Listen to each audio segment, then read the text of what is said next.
episode 42. My name is Dave Hunt, and I'm joined by Michael Swick. Technical difficulties be damned. We were going to record this episode and hope it sounds okay. Yeah, we'll be alright. Ansel's pretty good at figuring out weird stuff. So.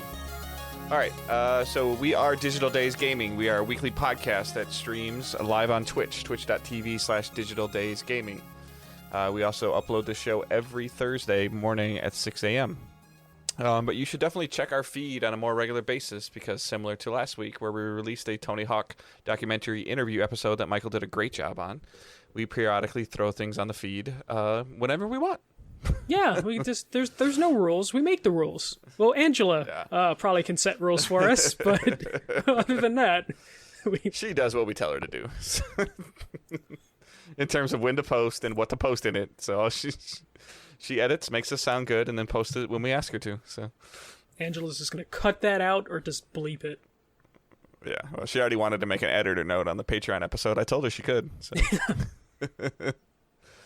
All right, so our goal is to bring you weekly content that is talking about all the things that are going on in gaming, good, bad, or indifferent, and that's what we do. So if you could share our show with your friends, that would be greatly appreciated. If you could review our show, whether it's on Podcast Addict, Stitcher, iTunes, if any of that stuff, you can give us a review rating and words. It always helps. It helps us move up the charts.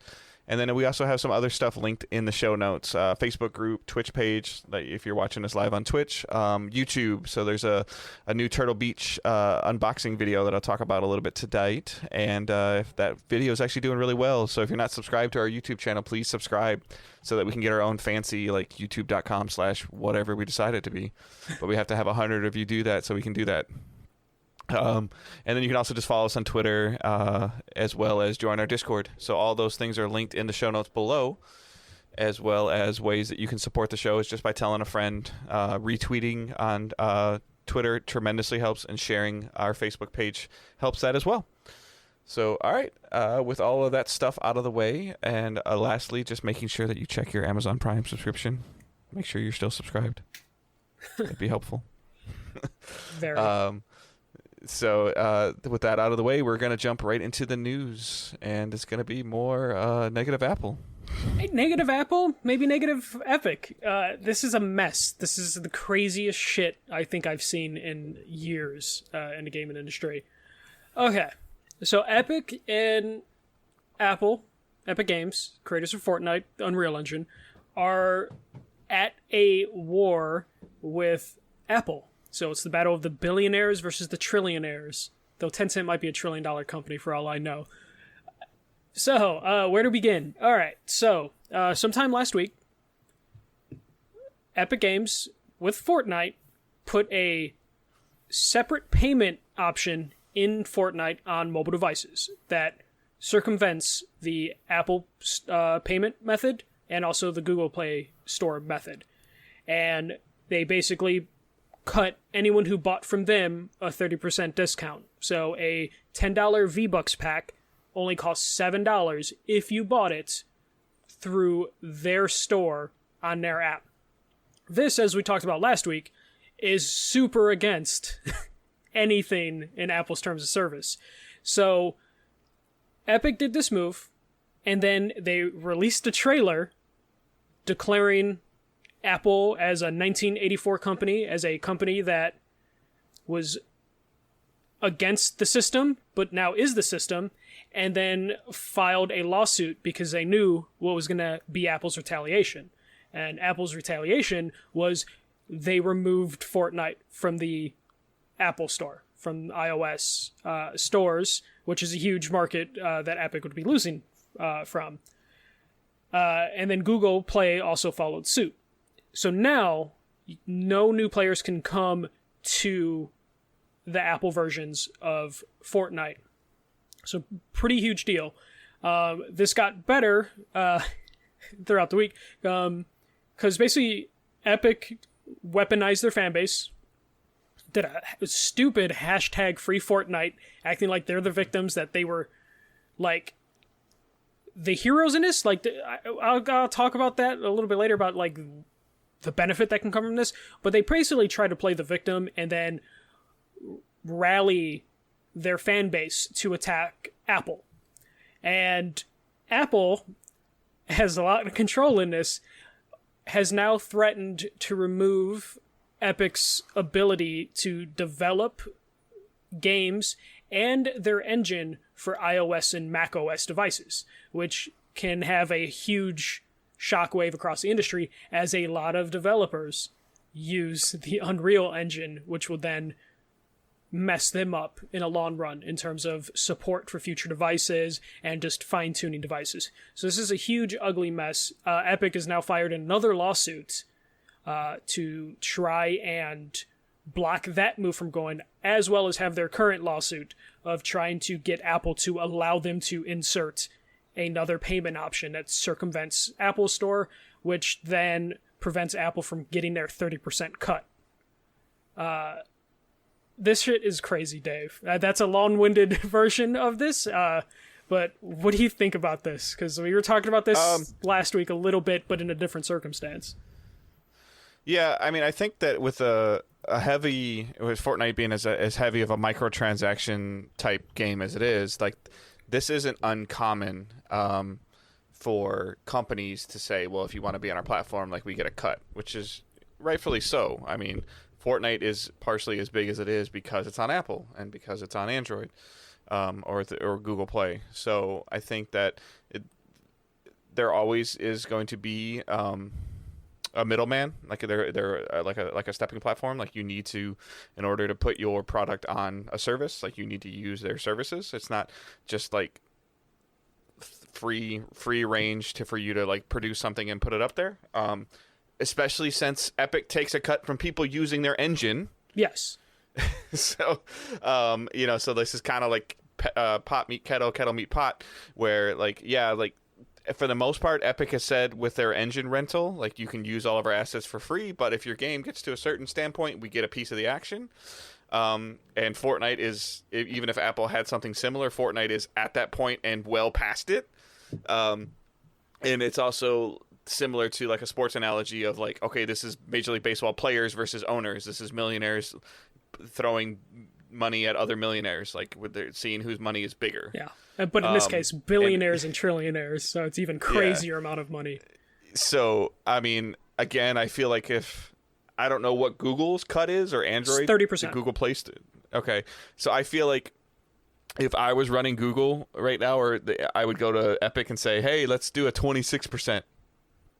I would go down like 5% just to make sure that we have them on there. Because I do think that there is something to be said about what Epic is and what Fortnite is or isn't. Yeah. And I think that Fortnite ultimately does deserve some credibility for what they've been able to produce, and realize that they both need each other, but maybe they don't need each other. Like, you don't treat them like you would a brand new game developer. Like, you should, take care of them so that they, they want to produce more content and ways to make more money for them. I don't know if Epic would feel more inclined to push out more microtransactions if maybe it was an 80-20 versus 70-30. Yeah. Like, to where even in the long run, Apple would still benefit from it as well, because more people would be buying things. It's the age-old argument of, like, do you want to sell, 5 things at $5 a piece or 2 things at $10 a piece? You know, like, there's that back and forth. But the thing that I have a problem with this is just, like, Epic is kind of doing this under the guise of, like, for the industry, because they would want, if they're making a big show of this, because it's like the other developers then can go to Apple and be like, you're cutting them a deal. So yeah, come talk to me when your game sells 10 million copies on my store. Yeah. But it's one of the right now you're at 500,000, which is so we'll why they're trying to basically get them to just do a standard thing like the Epic Game Store does. Where the Epic Game Store is just a flat rate. It's not like the Steam one where it's tiered, where you have to sell 1 million copies and then you get a better cut after that. So they ended up just doing this thing to where they're trying to rally and make them the hero in this case. But just like we talked about last week, where they're playing in Apple's ecosystem, they signed up for this. It's really stupid to then act like the victim when you clearly break the terms of service you agreed to.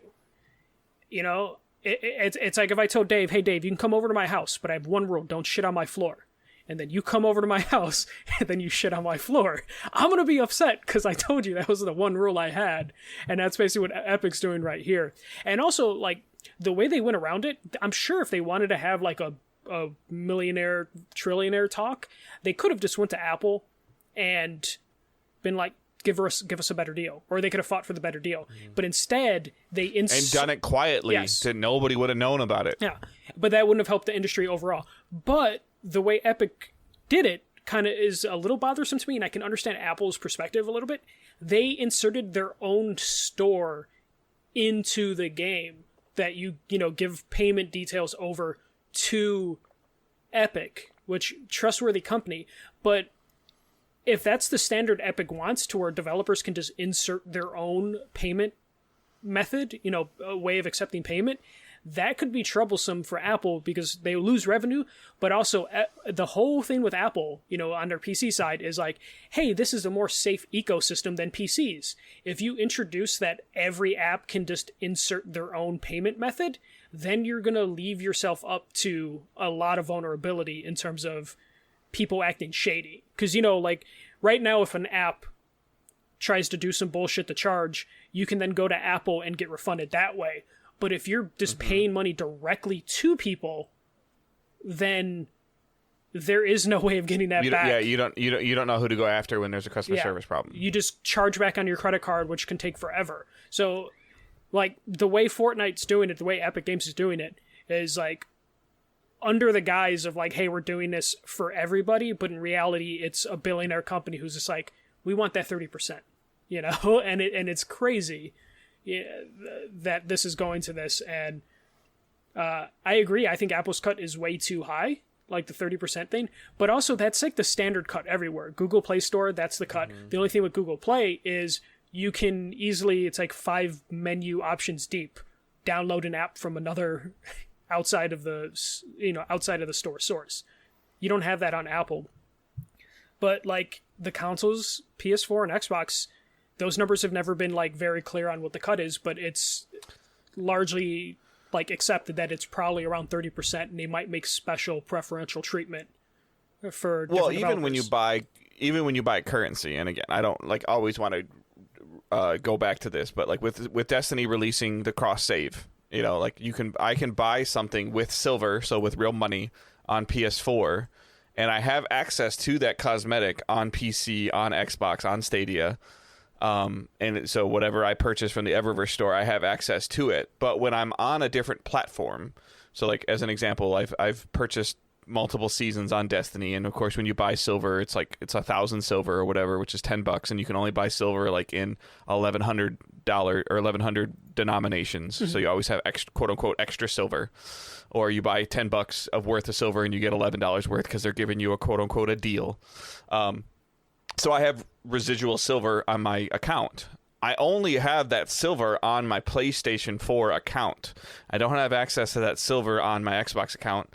I don't have access to that silver on my PC account. Even though I have access, even though it's the same account. The reason being is because I purchased it from Sony, and Sony got a cut for it, so that it's only available to me on Sony. I would assume if I purchased the silver on the Xbox platform, it'd only be available to me on my Xbox platform. But whatever you purchase Xbox with gets that a cut for that. Will transfer over. Right.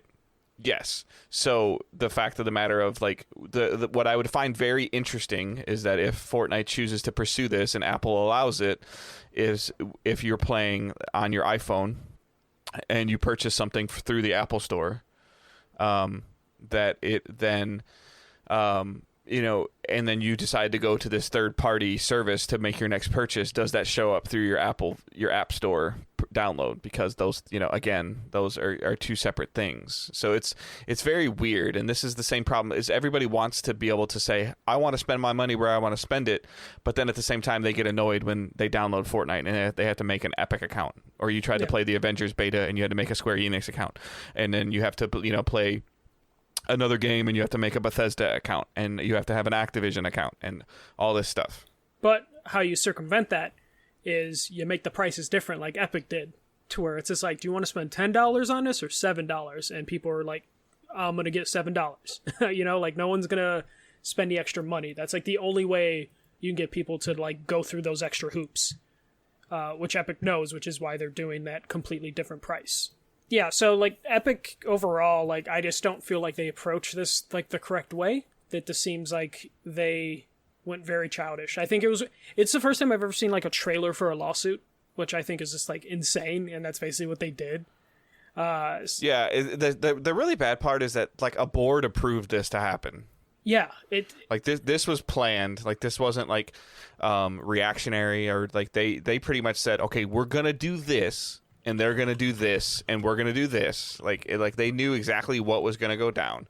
Which leads me to believe that they probably had some conversation about this, about, hey, like, can we renegotiate? And Apple said, you know, F you. Yeah. And then, you know, like, and Epic's like, well, blah, blah, blah, blah, blah. And then Apple's like, well, we'll sue you, you know, this, that, and the other. So, and then, so they knew and they were ready, which I think makes them look even worse too. Like, so like the CEO's like, all right, let's go to war. Like, it's just, especially like right now with everything that's going on with COVID, it just looks bad. It's got really bad optics from both of them, and I feel like Epic is just doubling down on, well, they're already getting bad publicity from Xbox. Let's just punch them in the face. Oh yeah, everyone's going to town on this right now on Apple, which honestly they deserve it. I mean, they're currently under a bunch of like, you know, I think the Apple CEO, Amazon CEO, they were all like at like some virtual like Senate meeting, you know, a couple weeks ago. So like they're definitely getting like their ass kicked by everybody, which honestly they probably need it right now. You know, they're not really doing anything well on any of their fronts right now as a company. Like their devices aren't hitting as much. Their customer service stuff has been kind of like a problem for Apple users for a while. And their practices and standards are finally being questioned. But I just don't know what this is going to mean going forward, because like I don't see Apple budging on this, nor do I think Apple needs to budge on this, because it's their playground. Like it's Apple or Android in terms of the phone store market right now. Like it's not even about Samsung or anything like that. It's Apple or Android, and Apple is about, I mean, again, like we referenced last week, at least from a download standpoint from our podcast, Apple's about 60%. Yeah. It's so they're the you know, market like leader. they know who they are. They know what what power that they carry. Epic knows who they are. Fortnite obviously knows what it is and what it carries. But at the same time, like when you know, like a couple years ago when Epic accidentally turned on crossplay and it forced Sony and all these other people to talk about it and address it, like that's different than sitting there saying, hey, I want to make more money off of your platform that you're allowing me access to. I know I agreed to some contract with you, but I don't like that contract anymore, so I'm gonna like circumvent your system. Yeah. They're basically doing the sports thing where a player signs a contract and then has a career year, and it happens in football a lot. We'll have a career year and they're like, I need a new contract, you know, and it's just one of those things where it's just like, well, shit, like you're signed to a 3-year deal. We're not going to rip that up and give you a 10-year deal off of this. You know, it's like, that's what we're going through. And Epic is just basically like, hey, we have the number one game. Yeah. And the problem is though, is like what it's similar to like your sports analogy is like what happens if this wasn't performing as well as they wanted it to, and they wanted Apple to promote it more. Yeah. You know, like, would Apple, you know, like, hey, we want to renegotiate our deal to 80-20, and then it doesn't perform really well, and then they go to Apple and be like, well, what are you doing about it? Like, yeah, we're not on the front page of your store anymore. Like, no, you're not on the front page of our store anymore because we don't make as much money off you. Yeah. So, like, oh, I want to be on the front page of your store. Okay, well, let's renegotiate your deal again. Like, you can't have your cake and eat it, too. Like, you have to understand you have a game, you need to put it on a platform. I'm sure Sony's taking money. You know, we know Sony's taking money from microtransaction cuts and store purchases. Yeah, they go through their market. Xbox does, Epic does, Steam does. So whether, you know, and you went to, you know, like Apple's number one, like you know, like it's just the cost of doing business. Yeah. You want a better deal, be polite and negotiate it separately. Yeah, and the crazy thing is like last week, I think the number that I found was like $15 billion is made off the iTunes store, the Apple App Store. And right now we're in like a recession. Apple stores haven't been open since March.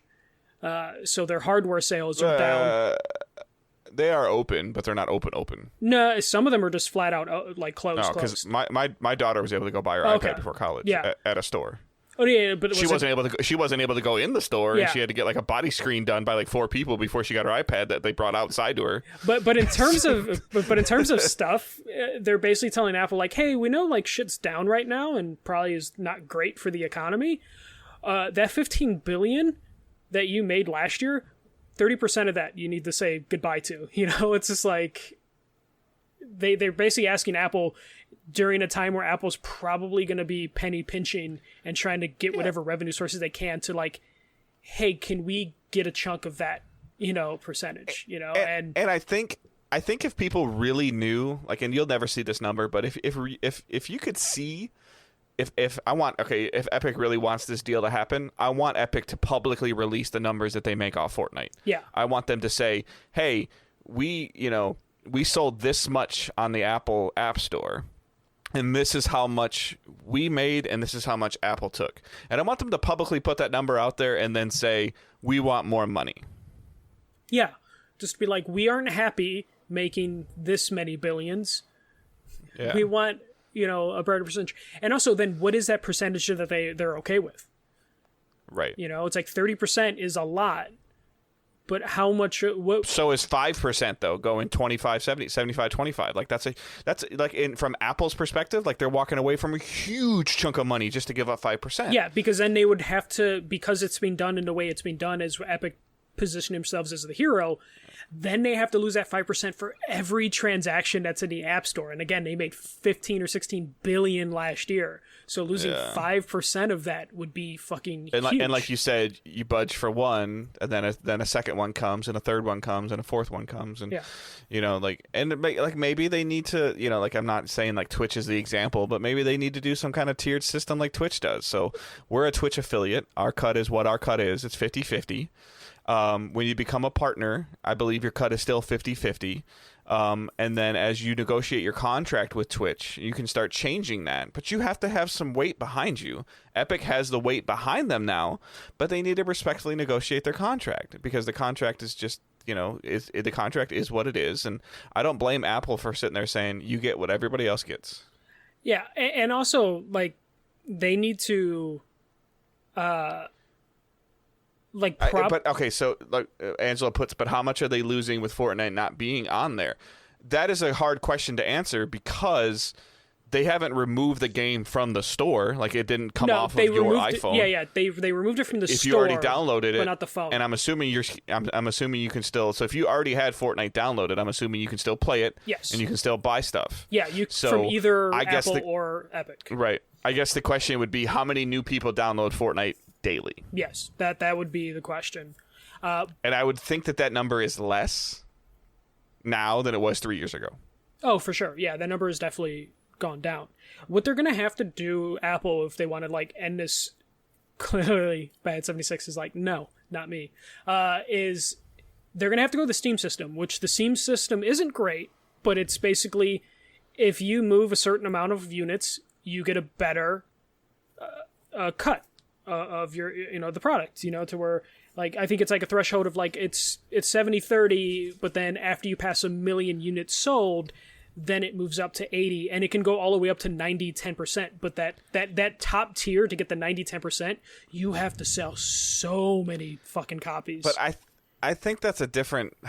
I'm going to sound terrible when I say this, but I think that's a different genre when you're talking about a video game versus a mobile game. No. I don't necessarily consider Fortnite to be a mobile game, but Flappy Bird was a thing for like 3 months, and it probably would have hit that threshold, and then it went away. Yeah, I think they would have to find some sort of metric to measure games by, of like, here's your concurrent users daily for a month, and then after a month you can then move your scale. Like, they're going to have to figure out some new system, or they just change it, but then, like I said, it's going to be like, what percentage is going to make them happy? And Epic is basically negotiating for other developers, which is kind of shitty because other developers will probably be happy with like going down to 25%. But if Epic is like, no, we want it down to 10%, like, will other developers just be like, no, fuck Epic, they don't represent us. You know, like, they have to like figure that out. But this is probably going to be in court for a while. years. I can't wait to see the people in the Supreme Court have to talk about like V-Bucks. I can't wait. That's gonna be if this makes it all the way up to like high court, I would love to watch those trials and just see if they can call character witnesses in. If they can get Backpack Kid to talk about how he was taken advantage of by Epic Games. That'd be great. I just want a really stupid trial, and then Fortnite to keep releasing trailers for their lawsuit. It'd be great. All right, so let's move on. We kind of beat that dead horse. I'm kind of tired of talking about Apple, but it's better than talking about consoles not releasing stuff. And speaking of that, got a couple. Halo of Infinite has been delayed. This was crazy. On August 11th, 343 and Microsoft announced Halo will be delayed until 2021. And their quote is, "The decision to shift our release is the result of multiple factors that have contributed to development challenges, including ongoing COVID-related impacts affecting us all this year. I want to acknowledge the hard work that our team at 343 Industries, who have remained committed to making it a great game and finding solutions to development challenges. However, it is not sustainable for the well-being of our team or the overall success of the game to ship it this holiday."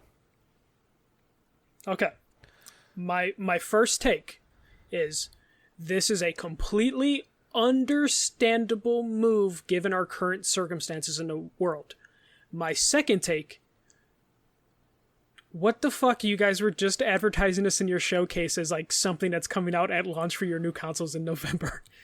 Well, it's because it didn't show well. I know, but it still baffles me. I completely understand it. Any game that gets delayed this year, I feel like gets a free pass in terms of you know what? Working from home is weird. We're going to talk about a game later that's going to talk about that. But it's really difficult to make games right now, so delaying it makes complete sense. But oh my god, losing the marquee game for your system launch is insane to me. All right, well, I have a hard time considering it to be a marquee game for your next-gen system launch when it's going to work on current-gen. But it's still the thing that was going to be sold with the system. As especially knowing that there aren't a lot of games coming out this holiday, this was a marquee game, even though it runs on the other systems. No, 100%. I agree. Not having a Halo game at launch when you've pretty much been advertising the two of them together, Series X and Halo Infinite together, since you talked about it. That's a devastating blow. I want to applaud Microsoft for doing it, because they could have released it. Even Phil Spencer said that he talked about releasing it in parts. Yes, which we kind of theorized that could happen when they announced it was free-to-play multiplayer. But yeah. So, and I don't know how that would have been perceived if they would have said, hey, your multiplayer is in November, but the campaign's not coming until January. I don't know how that would have been received. But it didn't... I haven't really delved into any Halo deep enough to say anything, but what I saw didn't wow me or make me want to play it. It certainly didn't make me want to buy a Series X at launch. It is a devastating blow because it's a marquee title, but I think that this is going to be the first of many. I think this is part of the reason why Sony hasn't officially dated anything, and I feel like there is a chance that between the two of them, between which we both the two games that we know I think we know for sure might be coming at launch or launch window is Ratchet and Clank and Spider-Man. Ratchet and Clank I don't think is official yet either. Yeah, or Spider-Man Miles Morales. One of those two is going to get delayed. I'm telling you right now. It's going to be Ratchet. One of them's, I don't think Ratchet is going to even... Were they hinting at that being a launch game? If not, what else are they launching? You can't just launch your system with Spider-Man. You have to have something else. Yeah, I don't think it was ever officially a launch game, so we'll say that one is going to be delayed from launch, just to be on the safe side. And like I said for the last 2 months, you're not playing Horizon Zero Dawn 2 until the earliest of holiday 2021, and that's the super earliest. I don't think you're going to be playing it then either. Yeah. This pandemic is having a greater impact than people are talking about. We essentially saw, whether it was a production delay or not a production delay, we saw Last of Us and Ghost of Tsushima affected by COVID. 100% affected by COVID. And then I believe that Ubisoft didn't say it, but a lot of their issues that they've had with Watch Dogs, and were COVID related as well. So they're, you're like Sackboy, that Sackboy game. Yeah. I don't consider Demon Souls is cool, but I don't consider Destruction Derby to be like a marquee title for your consoles. I just consider that to be a free-to-play battle royale style game that's gonna fail. Destruction Derby, if it's not free-to-play, I feel like will be a PlayStation Plus game first month, because I need to have a PS5 game as PlayStation Plus. I feel like that would be a perfect PlayStation Plus game. It just and Microsoft immediately pivoted to like, don't worry about Halo because you're gonna have 4 generations of video games to play on launch, and it's like, they don't. Okay, like. They're not coming out and saying it, but they don't care if you buy the Series X at launch. They don't. It's they're Game in Pass. it. They're in it for the long haul. They want you to be on Game Pass, and that's their position, and that's a prerogative. And Game Pass is a great thing. Like, I was talking to my buddy at work today, and I'm like, "Hey, did you check out that new Battletoads game?" He's like, "No, I haven't yet." I go, "Oh, it comes out Friday." He's like, "Oh, are you buying it?" I'm like, "It's on Game Pass," and he's like, "Oh." It changes the discussion. It's just. There's no chance. No, Bad 76. No chance in hell you're playing that game fall 2021. Horizon Sorry, Zero Dawn. you can put the crack pipe down. Yeah. You are not playing that game before Thanksgiving 2021. That's winter. Yeah, but there's no, and that's at the super earliest. Yeah. No. It's just I just don't like. When Halo got announced, even though I was not really considering buying Halo, it immediately just made me like, fuck, I'm not as excited anymore. for the new systems to come out, even though I'm not a Halo fan. Glorious War puts in chat like the games he listed, the Sackboy and the Demon Souls and the Destruction Derby. Like, I agree with you, those games are better than none, but we don't even know what either one of these consoles launch libraries are, because we're going to transition to the next one, something we thought was going to be coming around launch on PlayStation 5 exclusively. Deathloop has also been delayed again. Yeah, or not again, but has been delayed as well. So at this point in time, like, without the consoles being dated, I don't really know what you consider to be a delay. So, like... Well, anything that slips into 2021, I guess you'd consider that a delay. Yeah, but how big is the launch window? 90 days? Well, if the launch window's 90 days, you're in 2021. Yeah, I mean, it's every company treats launch window at their convenience. I think Nintendo had a 6-month launch window for the Wii U. So companies are always moving those markers around. But yeah, like, and then again with the transitions, like it's a later story. Like it's here. We can kind of transition into some of it because so Halo's been delayed, Deathloop's been delayed. Okay, so then the counter to this point is you have two companies, two different standards going on here because you have these stories. I'm just going to link them together. So 505 Games with Control is coming out and saying, well, you can't play our stuff unless you buy the better version of our game. You're not going to be able to play it on PS5. So, 505 Games and Control announced that only Ultimate Edition owners will get the free upgrade to PS5 and Xbox Series X versions of the game. So they're on the same 2K bullshit. Yeah. Oh my God, when that news broke, I was so annoyed because I'm like, you know what? I would want to play Control on a better performing system. And then it's just like, I have the deluxe edition that has the DLC included. Oh, I'm not including this. Oh, cool. Fantastic. And then out of nowhere, Ghost of Tsushima goes, hey, we're going to put some multiplayer in our game, and it's free, and it's co-op. This holiday. It's coming, or this fall. It's coming out in holiday, or this fall or whatever, and you mean to tell me that this game's not going to run on PS5? Come on. Yeah. It's gonna look way better on PS5, and it's almost to the point now where I'm going to wait until it's on PS5 to play it. Yeah. Because, and it's free. Like, so it's what these companies are deciding to do or aren't deciding to do is fascinating to me. It's like, okay, it's better to delay and to just take the hit now than to get a terrible review, or to first week of launch people say Halo's broken, don't buy a Series X because it just doesn't work. Like, that could be detrimental to them, to where Microsoft's like, you know what, we're going to pump the brakes, we're going to push it back. But then you have another company, 2K and 505, that are like, fuck the consumer. Like, you have to buy it again. Yeah. When Cyberpunk's coming out, and it's so weird. And I don't want to compare it to current events, but it's like, Alabama's doing this. Why isn't Illinois doing it? Yeah. Like it's like and each company has to do what they have to do to make it, to make water, and the big companies are just sitting there looking at these small, like Sony and Microsoft. Like Microsoft just delayed Halo, and they're like, we haven't even dated our consoles, and these companies are making themselves look like idiots. Yeah. And then you have Square Enix being like, yeah, Avengers is coming out, and that shit's broken as fuck for most people, and that's just going to be limping across the September finish line of just like, oh, yeah, man. Please buy a Butterfinger so you can get a skin in our game, please. Yeah, like, it's just crazy.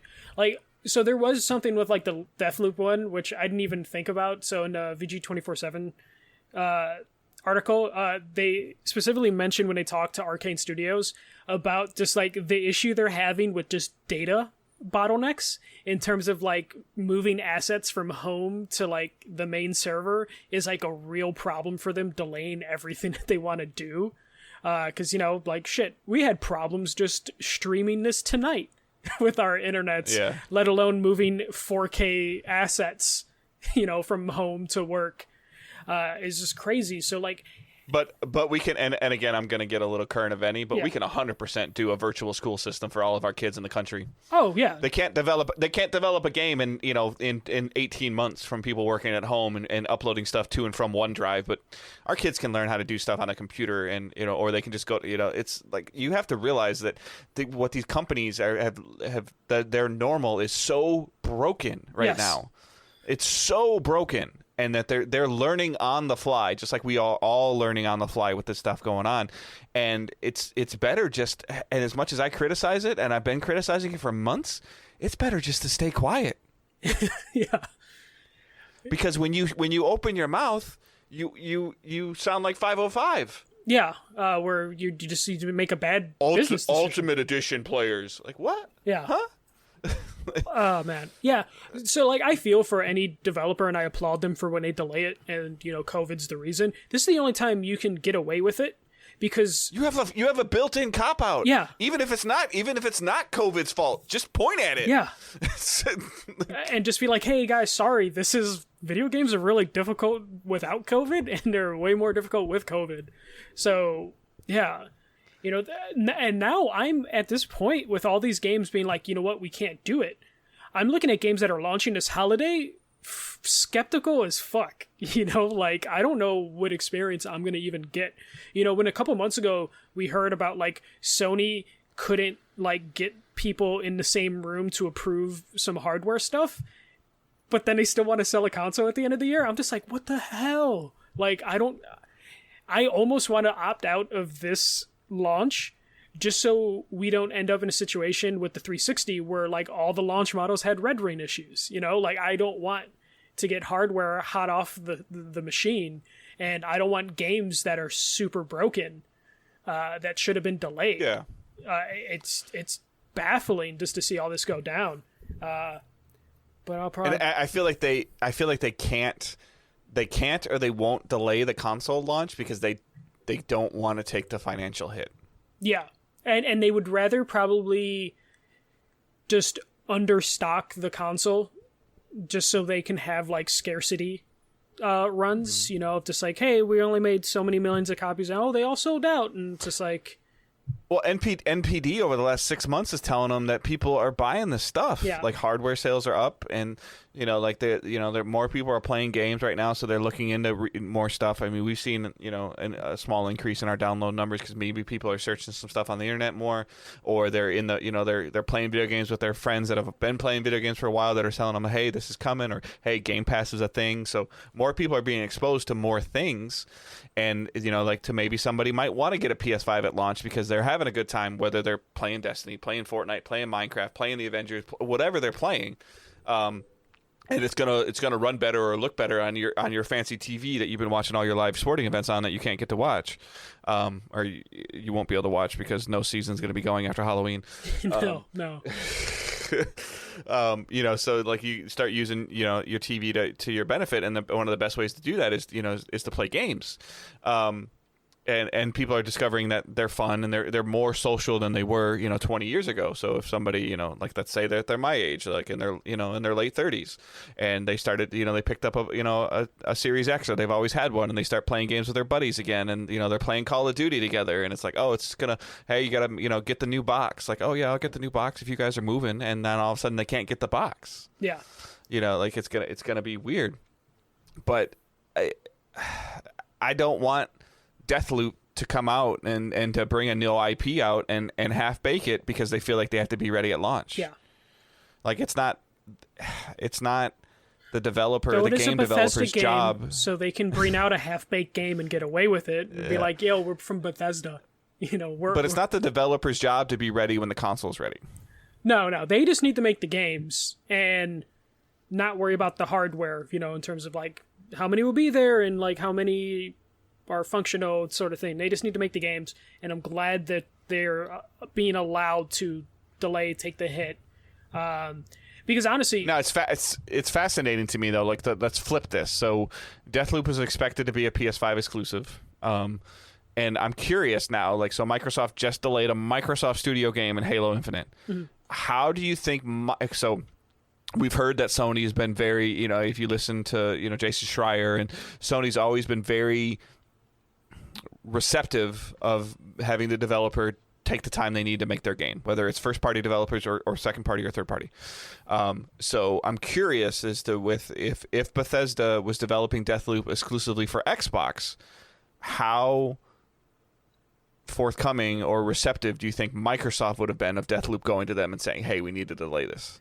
I don't think they would have had the choice in this current climate. Like, I don't think they would have been able to fight them on it. Especially losing Halo, they would probably be like, you know what, we don't want a broken game on our day one system. Like, they would have to just take the hit. I think right now is a good time if you're a developer and you just don't feel like your game can hit like the date the publisher put on you, you can just get away without having to deal with it.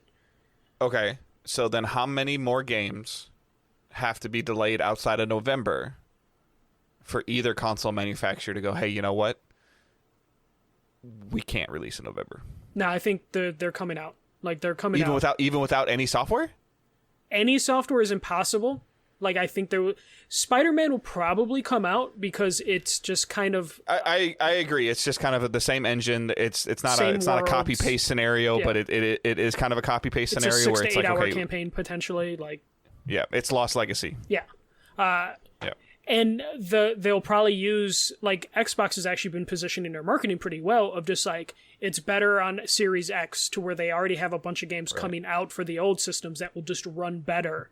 So Madden's going to look better. The new Call of Duty's going to look better. It's going to run better. Yeah. Again, Destiny's going to run in 4K 60 frames. Like, the games that you're already playing, you're already committed to, are going to look better. And I think that's fine. But I just wonder, like, should Series X or PS5 come out in November? They shouldn't. Should it? They shouldn't. I don't think they should, I don't think they should come out this holiday.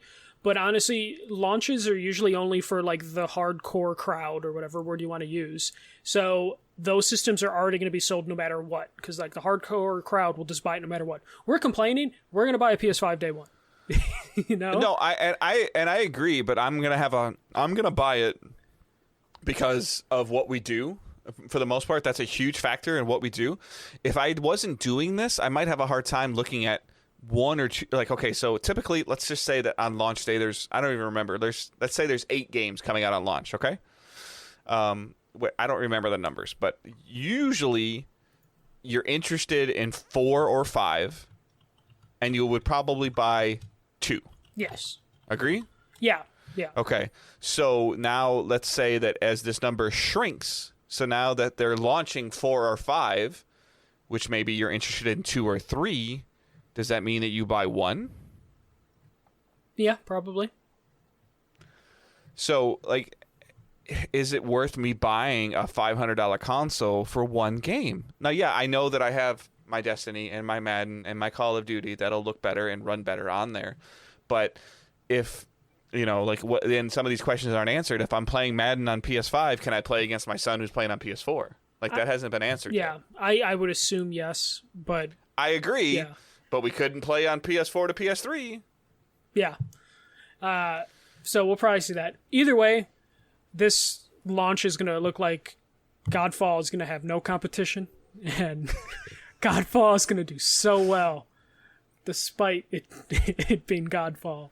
Yeah, I'm gonna have to start doing some research and putting together launch libraries for the month of November. Like, I'm actually gonna really have to start digging around and seeing what's there. So I do have a list that Inverse put together. If you want to hear it, though, 4 or 5 of these games have already been delayed. All right. Well, actually, I don't necessarily want to hear the names of the games, but how many games are slated at PS5 holiday? I guess. Let me subtract the games that were delayed. So they basically have a list of 15 games that are supposed to be out around launch. How many of those are upgrades? 1, 2, 3, 4, 5. Bad 76 bundles would be 6. 100% retail store driven, not Sony or Xbox driven. So 7 of the 15 games are going to be on old gen consoles. Okay, so half. Yeah. Well, maybe a little more than that for some of these indie games. But yeah, half of them are going to be that. Of the 15 games, 3 of them on this list were delayed. So yeah. So now it's down to 12. Yeah. So we're looking at like 3, 4 or 5. 3 or 4. Yeah. 3 to 5 games that are going to be there around launch, and we still that are have new. Yeah, and we quote still unquote, air quoted new. And we still have 4 months or 3 months for them to get delayed. Well, and yeah, to either get delayed, but we've also heard rumors that Sony has more PS5 news, which I think everyone's been saying. So we'll see, because I guess they can't just announce the release date and price without having like some sort of like state of play event. So you would assume they would have more games to show then. But yeah, let's get off this thing, because I feel like this is like the endless cycle we always end up in. Yeah, so we talked about it earlier. So Halo Infinite delayed, Deathloop delayed, Control. I just want to mention Control again. Some bullshit. Like in the notes, Dave can attest to this. It literally says for my headline, Control on some bullshit. I'm guessing this is a 505 deal, because I don't think Remedy would want to do this. But yeah, the Ultimate Edition stuff is just frustrating, especially as someone who bought like the Deluxe Edition. Yeah. What the hell? So I'm left out. There's still time for them to fix this. I have a feeling they will backtrack on this eventually. Just do the $10 upgrade thing. I would be fine with that. Like, if they wanted $10, like, I would upgrade. Like, but this was crazy, you know. Like, so I guess I'm gonna have to buy like, I'm guessing the Game of the Year edition is gonna cost $60, so I have to pay an extra $60 for the PS4 version to get it on PS5, or just buy the PS5 version for $60. And then Ghost of Tsushima is going to get a 2 to 4 player multiplayer mode that features story co-op modes and a raid, which is just insane to me, which makes me wonder, did COVID delay this to where they just couldn't have it out around release date, and they thought they were probably going to have the PS5 stuff all taken care of, so they just delayed the multiplayer? This is amazing. I didn't expect any of this, so I'm like, surprised and amazed with it. I haven't started Ghost yet. It's just been like, I've been delaying getting it, but at this point, it's the same thing that I said a couple weeks ago. Like, there's nothing that somebody, anybody, and we talked to multiple people, and there are some people in our Facebook group that sit there and say that, like, this game is amazing and it's one of the best, best which looking is games. fair. And It might be for them. And then there's other people that are like, oh, it feels like such a slog because of how long it is, and so it's definitely like very much down, kind of divided down the middle. So I've been comparing it, rightfully or wrongfully, to it's kind of getting like the Days Gone treatment. Yeah. Where I feel like the longer it's been out, the more people are playing it, the more people are being positive about it. But there's not anything that I've perceived happens in Ghost of Tsushima that are people like, this is a must play now. Yeah, that's how I feel, which is why I just haven't started it, and I've just been playing other things. And then them putting the word, I'm sorry, like, and again, I hold it to a different standard, but them putting the word raid is a very interesting and powerful word in the gaming industry right now, in terms of Anthems and Divisions and Destinies and even Ghost Recon Breakpoint. Any like, games I think with the that service. a lot, yeah, like it's interesting, because like even Avengers has been hinting at raids, and I think that in terms of, like you said, games as a service, trying to sell some type of pinnacle activity that is free They said no microtransactions already, if that helps. That is free. It doesn't help, but I mean, it's like, okay, well, like if I don't think this raid sucks, they can then, and the Sucker Punch comes out and say, well, we didn't even charge you for it. Why are you criticizing us? Yeah. Yeah, it sets the expectations kind of low if it's free, no microtransactions, of like, well, this could just be something you just play once or twice. It's like when they added the co-op to Killzone's Shadowfall, but you had to pay for that. Mm-hmm. It was okay, it was fine. It wasn't groundbreaking. But it was $20 worth. Yeah. So this could be really cool. I'm just glad they're adding extra content to it. I feel bad for anyone that traded it in, though. If you didn't, I don't know if you can trade in games during COVID right now, anyways. But yeah, this is a great plan. It's crazy they didn't announce a multiplayer mode coming later. Yeah, they didn't tease it before it came out or anything like that. I mean, we've heard like Naughty Dog sit there and say we couldn't get anything ready for you at launch, but there is some cool experience that we're working on. They even hinted at it being sold completely separately. Mm-hmm. This was a complete surprise, which was great that they were able to keep it secret and surprise everyone with it. Or at least I was surprised. Yeah, it wasn't data mined or anything. Yeah, but that's it for news. All right. So what have you been playing? I've been playing a lot of Fall Guys. Still playing Fall Guys. Staying up way too late to play that. Got my third win.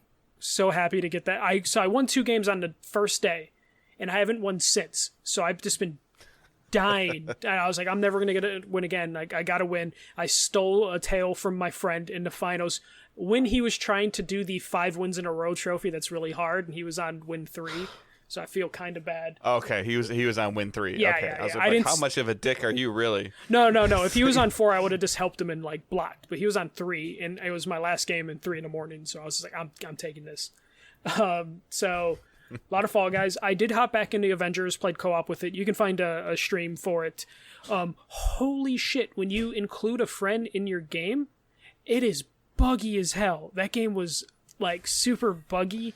I'm actually kind of glad that I didn't make time to play this. Yeah.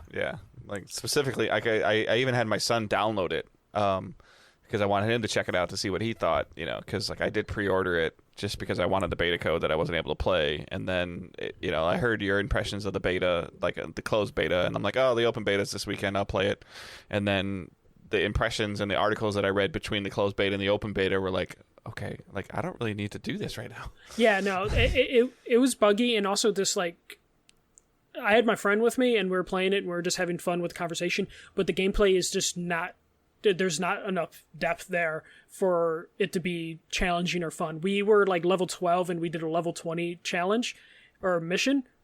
It was no big deal. It was just annoying. Like the boss battle in that was just the most frustrating, stupid boss battle.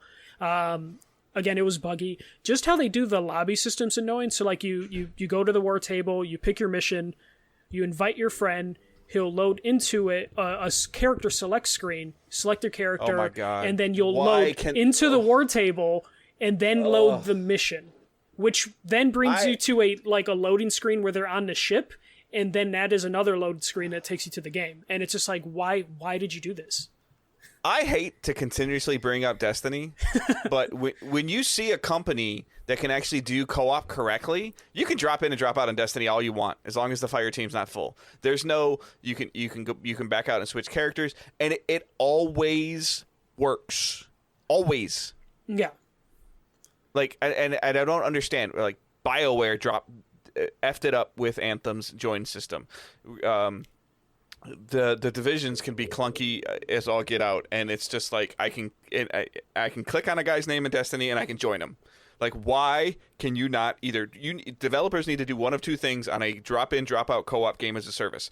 You either need to go to Bungie and take the person that's doing that job, or the guy that works under the guy that's doing that job, increase his salary and take him.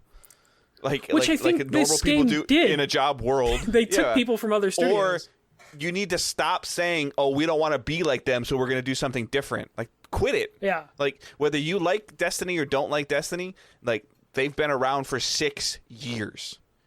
And they randomly, whenever they release new content, they're in the top 5 on Steam. Yeah.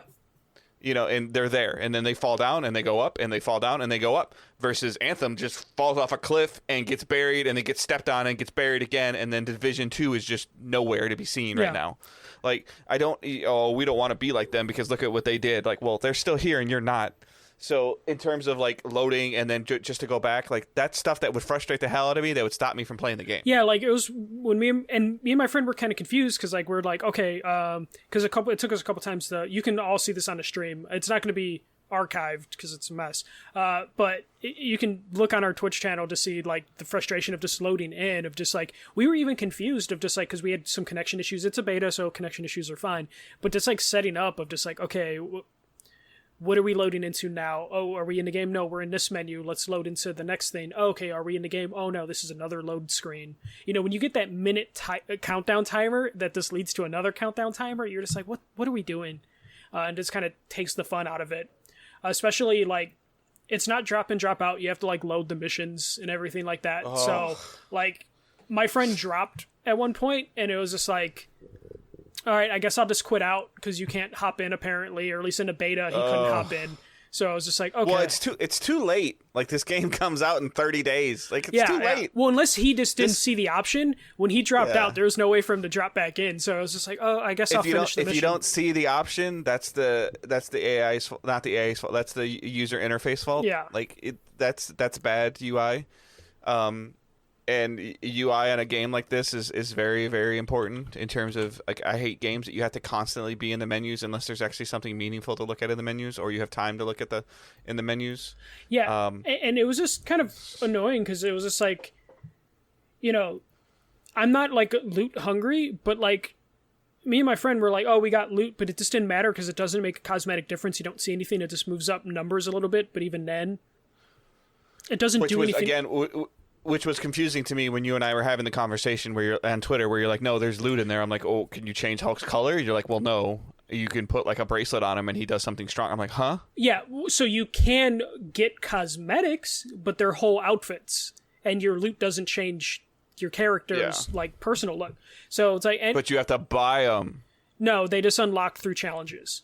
Okay. So you can do that, but at the same time, it's just like, I just kept hitting the equip best loot button because it didn't matter to me. Like, I didn't care, and the enemies aren't really that challenging to where I'm just like, oh, this enemy's maybe resistance to something. Well, they talked about that, about the standard level you were at in there was something Kotaku or somebody did that I saw this week that talked about enemy differentiating and different enemies based on your level, and it sounds like they just said, well, it's a beta, so it's just a small slice of the leveling system, which is like, it's an open beta, it's a demo, your game comes out in a couple weeks. Like, you could do a better showing.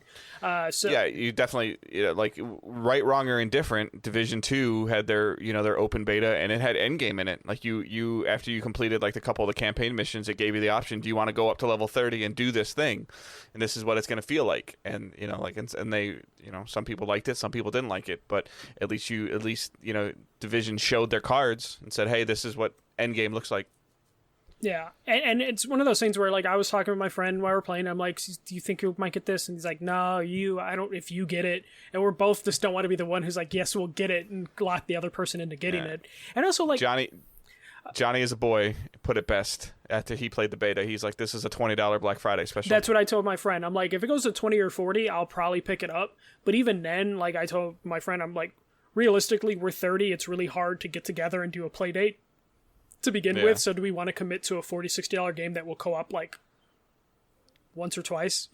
So like, it's such a disappointment. It had so much potential. Just thinking about like what they could do for raids. Like, you can introduce like Thanos or Galactus. There's so many cool things they could do with it, but there's just nothing there for me to enjoy. And sadly, if the game doesn't sell, they're not going to put the time into it. Oh yeah, Square Enix won't. Like, they'll release Spider-Man because they have to, and then that'll be the last one.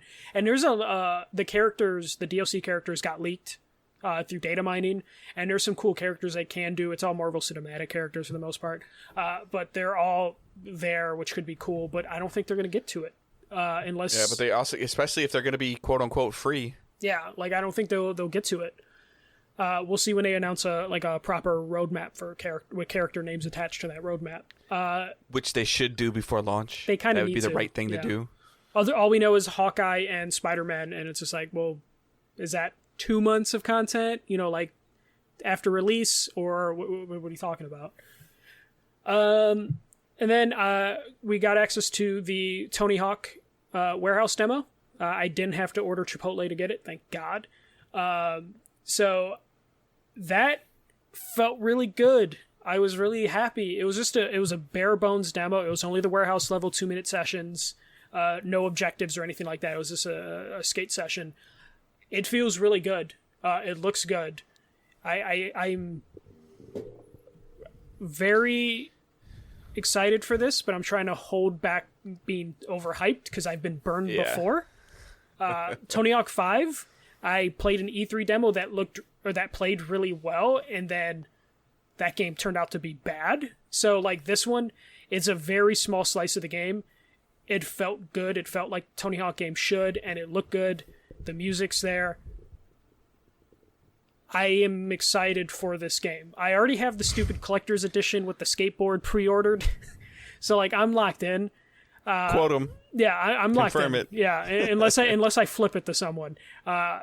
So I'm excited for this. It felt really good. There's like 4 sessions on our Twitch channel of me playing the game. I was going to put them on YouTube, but they all have copyright music that'll probably get us struck, and Twitch might strike it too. But I'm excited for it. It plays really well. It had me thinking of picking up like Tony Hawk Pro Skater 4, which I just don't really have memories of, and I'm just like, why don't I have memories of that game? So I'm thinking of like eBay hunting for the 4th game just to play it. But yeah, no, it felt really good. So that's it for playing, other than Tetris 99, of course, because that's just like a given now. Watching, I've been watching an embarrassing amount of sports. It's just been my, like, I can't figure out what to play. I don't want to jump into Ghost. I only play Fall Guys when my friends are online, so I won't play Fall Guys solo. So when I don't know what to do and it's the middle of the day, like NBA's been really good with having like 8 hours of like... There's playoff games on at 2 o'clock in the afternoon. Yeah, that's basically what I've been doing. Like when Sarah's at work, I'll just watch a basketball game or a baseball game, and then turn my brain off the entire time. And then as soon as she gets off work, then I'll like, do whatever. And so I've been watching an embarrassing amount of sports. I'm kind of ashamed of myself with like how often she like comes into the room and she's like, "Are you watching basketball again?" I'm like, "Yeah." It's the Milwaukee Bucks versus another team I don't give a shit about, but it's on. So doing a lot of that. Then I just want to talk briefly. So last week I interviewed the creators of the Tony Hawk Pro Skater documentary, Pretending I'm a Superman. I did get the chance to watch it a couple days ago, and I really loved it. Like I was a little worried about it at first because like the length of the documentary is like a little over an hour. I think it like clocks in at like an hour and 10 minutes, hour and 12 minutes. And I was worried it was going to be too short. There's some instances where I do feel like they could have expanded a little bit, but I loved the level they like looked at skateboarding. Like it goes all the way back to like the 80s and like skateboarding's past and its like rise in like in pop culture. Like it ties in the X Games really well with everything, just because X Games is right when it took off, and then Tony Hawk Pro Skater 1 came out right around the same time as that. And yeah, like mid 90s, right? Mid to late 90s is when like X Games started. 96. Yeah, and they talked about how the X Games didn't start out too well, like as a representation, but by the time X Games found its footing is right around when the Tony Hawk games came out. And just all the cool things that I didn't know about, just like Tony Hawk didn't hit the 900, like his iconic move, until like 3 months before the game came out. Some like crazy timeline between that was fascinating to see. And then just seeing how the games affected not only Tony Hawk's life, the developer's life, but also the skateboarders that were included in the game. Rodney Mullen has like a really great story of just like, he was kind of on the downturn of his like skateboarding career and, like just like in general. And the skateboarding games came out and it like changed his life, and just seeing how it affected different people, different artists like Goldfinger, who have the iconic Superman song, just hearing how that affected their careers, their song being included in this game that no one knew was going to be a success. So just seeing like the actual impact of the Tony Hawk games in this documentary was good. And the documentary also does tie into like the downfall of the franchise. Though that's where I think the documentary probably could have spent a little bit more time, because it just rushed over that, where like Tony Hawk does talk about like the failures and just how after the first 4 Pro Skater games, they got to the underground games, and then that's when the game started to become less and less cool. And then they talk a little bit about the financial situation with Tony Hawk and Activision. But that chunk, I wish they spent a little bit more time with, because I'm more fascinated in like the downfall of that franchise. Because you have like just the plastic peripheral stuff, which Tony Hawk still to this day like will say like the second game is where he wanted it to be, and it was like, I don't know about that. But overall, like the access they got in terms of talking with the developers, talking with the skateboarders, the musicians, all the people that made the franchise what it was fascinating, and that access makes this a really compelling documentary. And it actually isn't too bad. Like I think it's like a $5-6 rental on most video on demand services, or you can buy it for $10. So it's a really good documentary. If not just a little bit on the short side, but it's only short because it was so good you wanted it to keep going, sort of situation, to where I'm looking at the runtime like, oh man, they only have like 10 minutes left. There's so much more they can cover, and I want more. So I highly recommend checking out this documentary. We don't rate movies on this, so I'm not going to put a score on it. All I can say is if you care about skateboarding or the Tony Hawk video games, this is definitely a worthwhile like watch. But that is it for me, and it's available now on like all the on-demand services. Yep, and if you haven't checked it out, there's definitely that interview on the feed. It's an episode or 2 back. It's got the picture of Tony Hawk and the documentary cover on it. So it's right there on your podcast feed, so you should definitely check that out. And again, share that to other friends you know that might be skateboarding fans, or maybe they talk to you about the documentary. So that would be really cool if you'd share that. So my playing and watching is very short, just because I did move my daughter into her dorms last week down in Kentucky, which was a 2-day process, and then came back to work and was continuously working, and it was a long couple days to do that, but then played a little bit more Destiny, because they brought out like another Solstice of Heroes, like their summer event, just to check it out. And again, just when I'm tired, and I started playing more games upstairs, partially because like my son sometimes needs to do homework, and so he uses like my office space. So I've been playing games more upstairs, and I was testing and starting the review process for my Turtle Beach Stealth 600 Gen 2s that I did an unboxing for, that are on our YouTube channel. And I'm actually really enjoying the headphones. I'm going to do a full review on them next week after I get a little bit more time to test them. I need to see if they work on a PC at all. I don't think that they will. But I know that they've told me that they work on a Switch when it's in dock mode, and I haven't had a chance to test that, partially because I forgot. But in the unboxing video, you can see me kind of mess with the headphones. I will record unboxing videos with a camera or my phone going forward, so there won't be that audio delay. So yeah, I know there's an audio delay in there. Sorry. But the gist of it is that these are the Stealth 600s Generation 2. So the Stealth 600s for Turtle Beach were one of their best-selling headphones on the PS4, on the current gen platforms, Xbox and PlayStation, of all time. And this is the second version of them. So there's a couple things that I really like about them. The ear cups are actually built that are glasses friendly.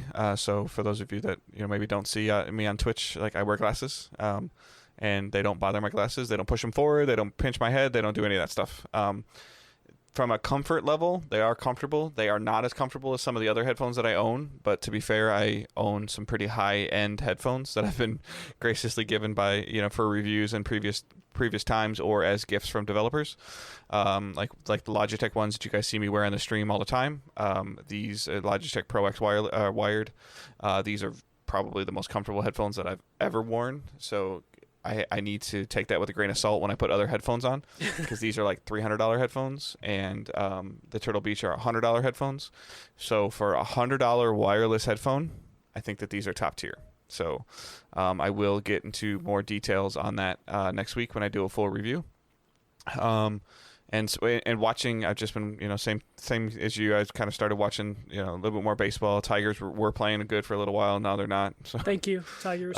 Thank you. yeah, the White Sox beat up on them. But just kind of been following the stuff, kind of paying attention. I am going to review Neversong, so I've been playing a little bit of Neversong. Part of the reason why this review is taking me a little while is because the game just wasn't grabbing me. But one of the hardest things, like Michael's always hinted at doing, is reviewing a game that maybe you're not having fun with, but you understand the perspective of what they're trying to go after. Mm-hmm. And Neversong does a really good job of what it's going after. It's kind of a dark themed, story-driven, narrative-driven game. It's storybook art look, 2D side scroller, kind of puzzle platformer, and doesn't do any hand holding at all. So like it kind of just puts you in the game and kind of has you figured out. It has probably some of the best voice acting that I've had on a game in a long time, in terms of there's like only kids in this world. It's like an adultless world because of, your character was put into a coma and your best friend was taken by like some dark shadowy figure. I don't want to spoil anything. And now it's an adultless world as you're kind of progressing through and getting farther away from, the park. And very simple combat, jump. You end up picking up a bat as a melee weapon, and again, there's puzzles to figure out. The combat is a little annoying, and I feel like a little unnecessary. The boss fights are probably the highlight of the combat, but the other one is just like, it's kind of like just the traversal combat, like as you're moving from area to area, it just feels like it's there just to be there. It doesn't really feel like it has any impact. It doesn't really give you any reward for doing it. So I sometimes wish if you could just kind of run away from it, you would. But the puzzles are complex enough that to make it fun and interesting, and there is some dark humor in this, and there's also just a kind of a dark story in it. So just kind of beware. It's a little bit of a mind bender